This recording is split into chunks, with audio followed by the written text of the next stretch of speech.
So the different Clarus cables are all designed for their own specific applications.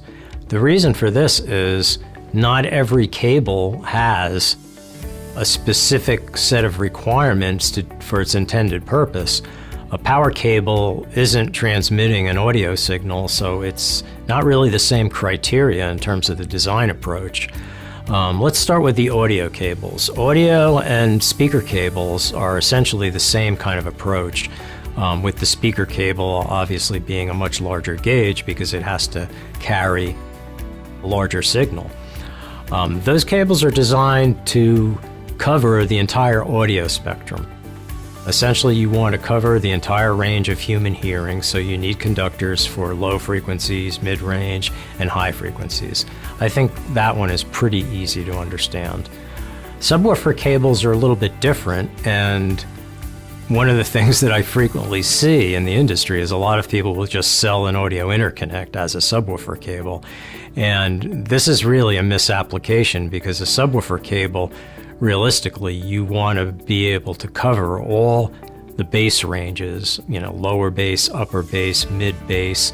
You really want a lot of large conductors of different gauges to cover low frequencies adequately, and you don't really care about the high frequencies. It's better to dial them out.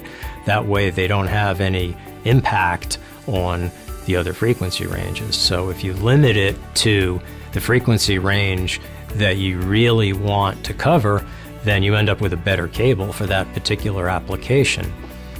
Power cables are an interesting case where there are conflicting requirements.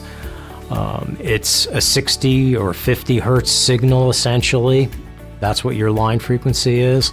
So it's similar to a subwoofer cable in that regard, but it also has to be able to deliver transients. If you have a large transient where a power amp needs to suddenly deliver a lot of power into a particular frequency, the power cable can't limit that. It has to be able to allow that current to flow without any restriction.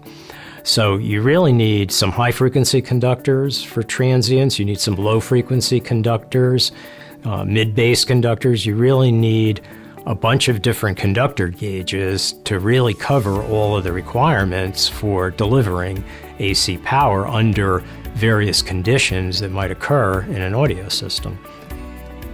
The digital cables, like for instance a digital coax, this is a different type of cable entirely, and it's pretty much predetermined by a specific set of specifications that all coax cables have to comply with. However, there are also a number of different things that you can do to optimize the construction of it.